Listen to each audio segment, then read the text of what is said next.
packer. So what that mean? I'm on the road to success. Vacuum seal the packer. We ain't spelling shit. I'm on the road to success. Vacuum seal the packer. We ain't spelling shit. I'm on the road to success. 32 3rd Avenue. Real mafia. All my niggas doing things, ain't no stopping us. You never heard of what I do. All these niggas out here playing, I don't need a crew. I can do this shit solo dolo all day. Walk around in the trap, we keep a AK. 30 round on my clip, nigga, I bet I spray. All this shit these niggas talking about, I stay free. These niggas lying on the song, we don't worry about that. All this shit these niggas doing here get wet. Boy, you really wet, boy, we got them big packs. Feeling like trouble in future, but we got them rats. Hey, vacuum seal the packer. We ain't smelling shit. I'm on the road to success. Vacuum seal the packer. We ain't smelling shit. I'm on the road.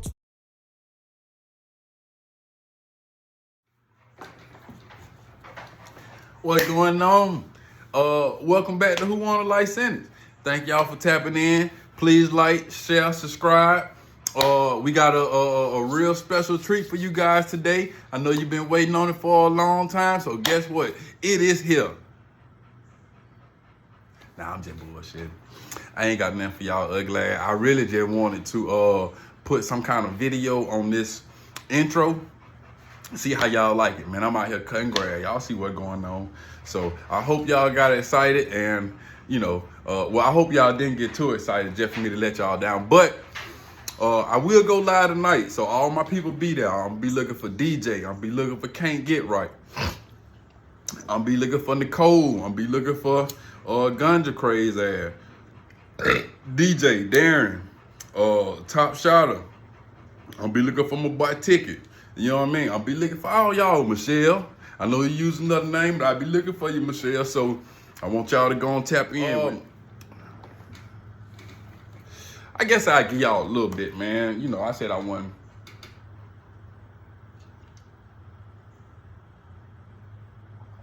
Some dirt in my water.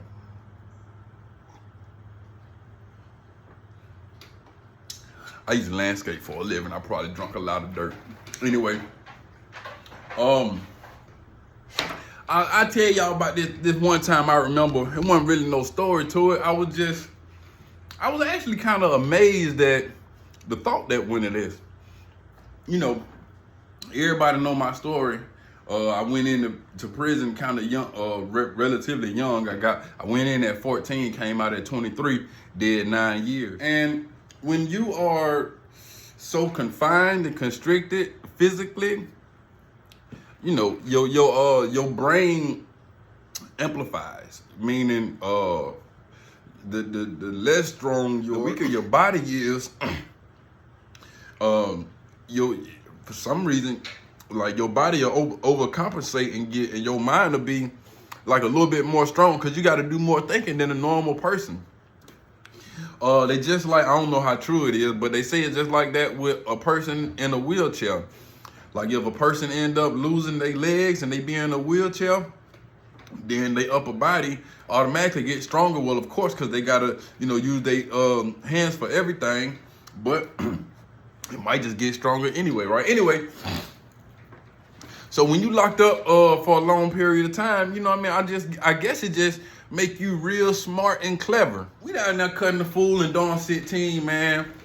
I can't remember what it was. We had done something real stupid. Either it was a time where we threw the lock through the officer's booth and broke the window, or we went down there and jumped on some of them boys, or I remember one time they beat the hell out the other little white boy.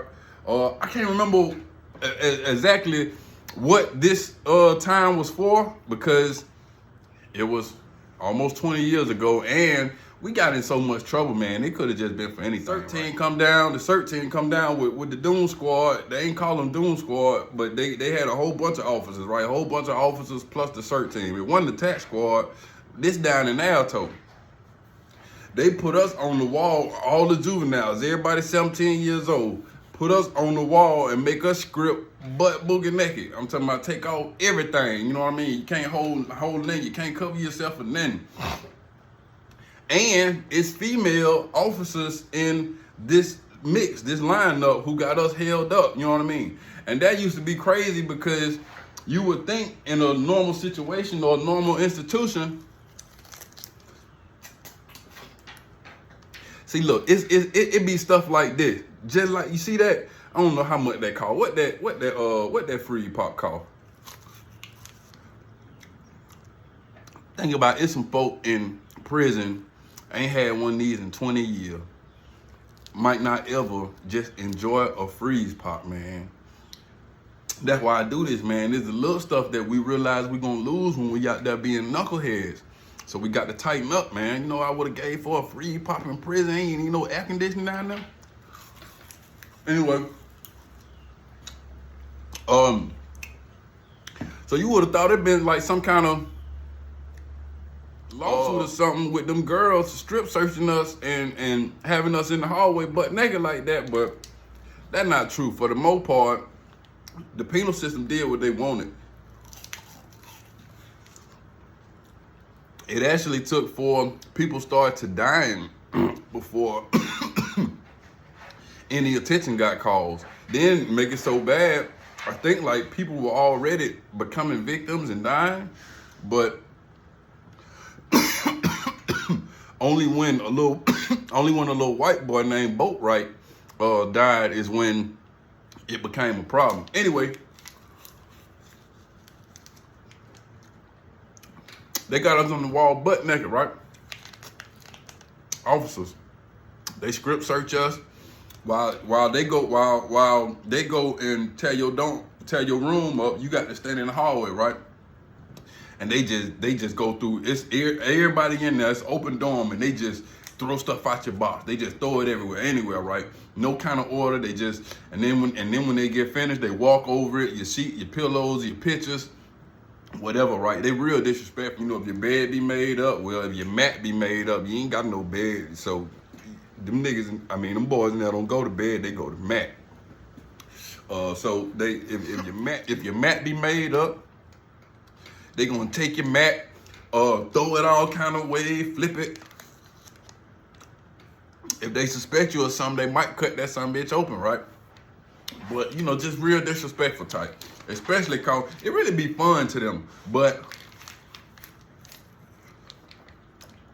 it's the excuse like we making them work, so they just come down there. But it ain't nothing else to do. So they down there. We go through, I mean, we been in the hallway 30, 40 minutes. Everybody butt naked.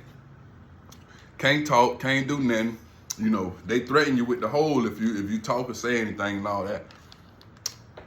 And I ain't scared of the hole, but now I take that back. We ain't want to go to the hole. I know I didn't.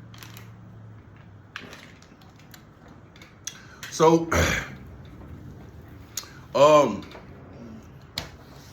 so they got us out there about 30, 40 minutes, just tearing up our room, right? Doing whatever.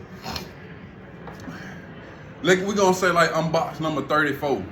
Now, me, just like any other time, I don't know what they searching for or what they done got a kite about. I don't know what it is that they looking for, but I'm not worried at all. You know what I mean? I don't care. Like, I ain't got nothing. Anything that's in there in that box been issued by the state, even if it came to the store. I ain't got no contraband. I ain't got nothing, right? So we gonna say like I'm box 34. It was this short CERT team officer named Mulder, something like that, right? And his reputation was to be like the meanest out of all of them. Everybody else was big, but he was kind of short. But he was just like real mean. And they say he I don't know if they took training or not, but they just said he was like a street brawler. You know, he just get down or whatever. But they, you know, you never know, man. So Mulder come out. When he come out, I'm standing like maybe one or two people in front of the door. I think I'm standing closest to the door. When he come out, he like, who bought 34? So I'm so surprised. I'm so shocked because again, bro, I ain't got nothing going on. Nothing. So I'm like, me, sir. So he turned and he looked at me. He said, "You box 34?" "Yes, sir. I'm about 34." He said, "What you got in there?" I'm like, "I ain't got nothing." He keep looking at me. He looking at me up and down, but he just keep looking at me. He said, "Man, the dog keep going in your box." Now, what he talking about is a real dog. They got they used to have canines on state. Man, these look like the little raggediest, little shaggiest little dogs. They don't look to be of any pedigree. They look like some Sooners, just some hairy, I mean, you know, some real wiry, hairy dogs. You know what I mean? You can't really, don't seem like you put no breed on it. It seem like they dogs. So he say, "Man, the dog in your box." No, he say the dog in your house. I'm like, "What you mean?" You know, I ain't even know the terminology. This was like terminology for the marijuana smokers and whatever. He like, "The dog in your house." I'm like, "What that mean?" He was like, "You got something in there." He was like, "I can't find it." He was like, "I done looked in there 3 times." He like, "You got something in there, cause the dog he like, that dog is in your house." I'm like, "Bro, I don't know what you talking about." So he like, "Come here." He walked me in the room. Like the way the room is, it's hard to explain, but he walked me in the room and the bunks are side by side, but they bunk beds. I look in the cut, all my stuff, I'm talking about all my stuff is just messed up. Like I ain't got nothing but like maybe a stack of letters, maybe a Bible, just really nothing, and the rest of the stuff the state gave me, you know what I mean? Some state clothes, state shoes. State clothes, state pants.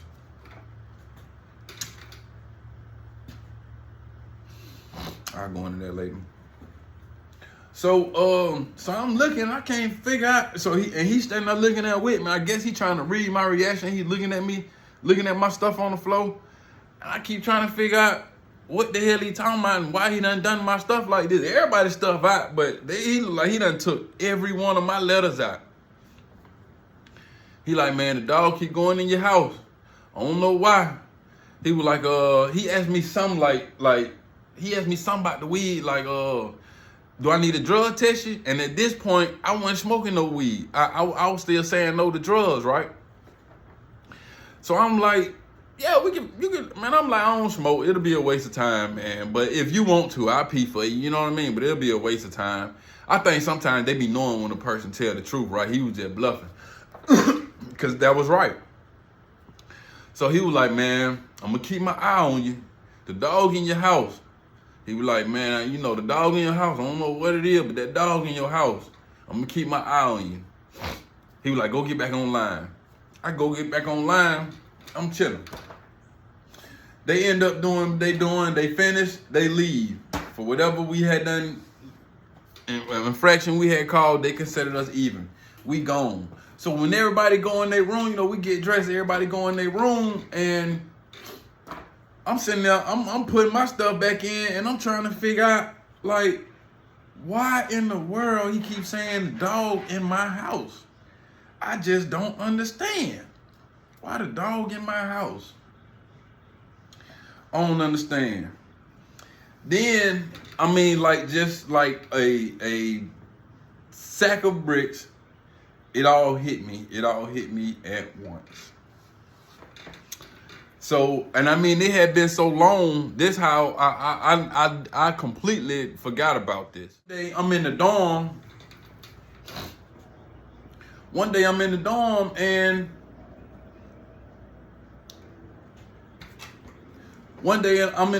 and they do mail call. Now, I don't go to mail call because I don't normally get mail. A lot of people were getting a lot of mail, but I know that, they had whole lives on the street, families and all that. I was 14 when I got locked up. I wasn't responsible for nobody, so I didn't get a lot of mail, right?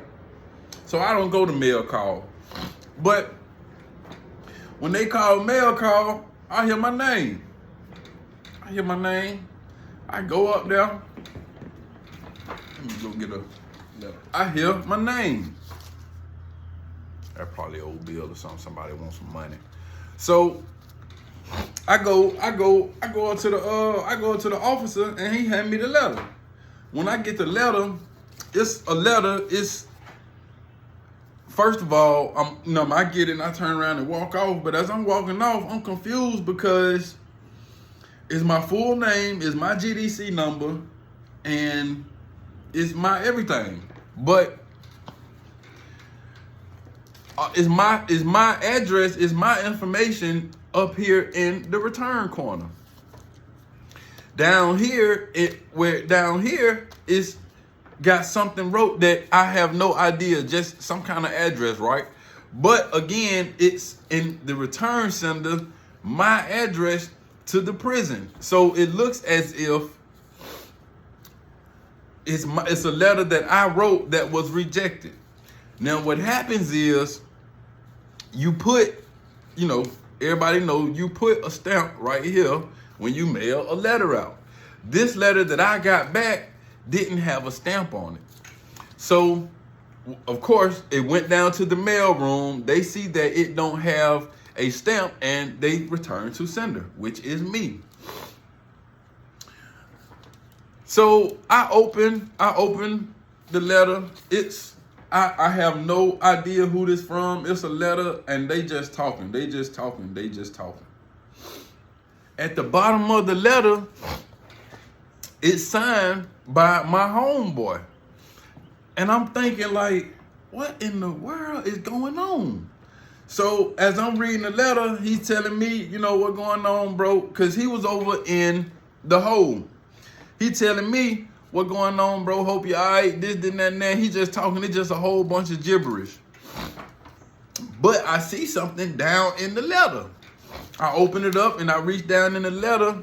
It is a Free World joint. I'm talking about it ain't that fat. It's kind of small, but it's a joint.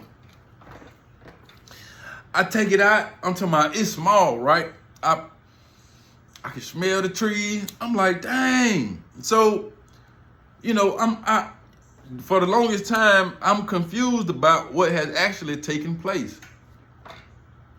And what has happened is, I don't know how my homeboy got a hold to this secret, but hopefully I'm not giving them away or giving up no secrets. If anybody, know or let me know if I'm violating in any kind of way, put it down there in the comments, man, and I will. You feel me? But my homeboy done went to visitation. He done struck. He done got the, He done with the visitation. Came back to the hole. Back from visitation. Rolled me one up. Put it in an envelope and put some random name and address on it. Put my return address on it. Stuffed the trees in it. And don't put no stamp on it. And when the mail cart come around, he give the official, a federal official, the mail. These folks work in the mail room. He give them the mail. They get down to the mail room. They see that the letter has not been posted. You know what I mean? It ain't been paid for. They return it to sender. So the letter go from my homeboy straight to the upper dome, which I'm in. They come get me a letter. I got trees. Again, I'm not smoking. I have absolutely no interest in marijuana at this time. So this has been inside,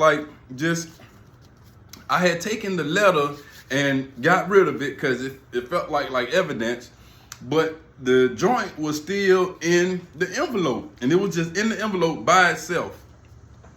And I don't know, I guess when they were looking through all my stuff, looking through my envelopes, they looking there, see ain't nothing in there, because the joint was white. So they open it up, look, see it ain't in there, and they just throw it to the side. Or maybe they just check the envelopes that had something in them. But the joint was definitely inside of an empty envelope inside of my box. Excuse me. So the whole time, it didn't hit me until after the search team and the officers had left. I'm sitting there like, and I'm cleaning up my stuff. I'm like, dang, why they keep on saying the dog in my box, bro? I don't even, I got no relation to no drug, no weed. And then it just hit me. Like I said, I'm like, oh my goodness. My homeboy said, what? I'm like, why did? I go to searches through stuff, grab the mail, I open it up. I'm like, look, bro. They like, oh my goodness. One of them try to grab it. I'm like, no, go on. I put it back in, close it up, put it in my pocket, right? They like, bro, how in the world? Now they got questions. They like, how you got trees? Where you get it from? How long you done had it? You know what I mean? I'm like, man, don't worry about it. Don't worry about it. But I actually end up giving that away. I end up going to the hole. It made it in the hole with me. When you go to the hole, they search all your stuff. It made it to the hole with me. I was in the hole when I had to do them 9 months in the hole. My homeboy, Lil E.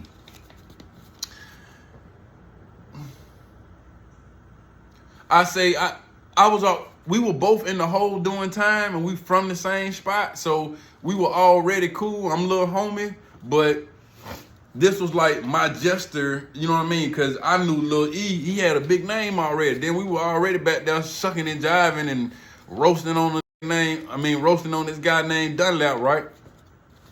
Lil E was cool, so I put this was like I said, I'm doing 9 months back there. I put the joint back there inside of a skull cap. I was like, bro, Lil E. He was like, yeah. I'm like, I'm finna throw you something at the bar. He was like, all right, I put it in the skull cap. I threw it down there. He get it. Man, listen. You talking about somebody happy. It's like a Thursday, Friday, and in the hole, ain't no access. And then you just get a joint, full joint. I ain't want to hit it. I ain't want nothing. I really felt like it was going to waste. I was going to like throw it away or something. You know what I mean? Threw it down there to Lil E. A little while later, I know he had somebody for a light. A little while later, whole range on fire. But yeah, man, I never got the chance to tell anybody that I never got the chance to tell anybody that little story, which it was a short story, but I always thought that was like ingenious. I'm like, dang, something so, something just, because people play so many games and tricks in like I said, in the prison, they just get real clever. Then a lot of it be risk, you know what I mean? And I never even knew it was coming. Just out of nowhere, I get an envelope with my name on it, with the weed in it, that the officials, they done call my name and gave to me through the jail, through the prison. But yeah, man, I appreciate it. You know what I mean? Y'all please hit like, subscribe. We gonna go live tonight. We gonna get some things understood. Like I said, y'all tell me. I just wanted to see. Hey, I'm getting good on that computer, man. What y'all think about that intro? Tell me, am I behind? Do I need to catch up? Tell me if, you know what I mean? Like, boy, look. But you see, I'm trying to get good on that computer now. The more I just sit around and be playing on that thing. All right, y'all better watch out. But yeah, man, I appreciate it, man. I'll see y'all later. I'll see y'all tonight at 9.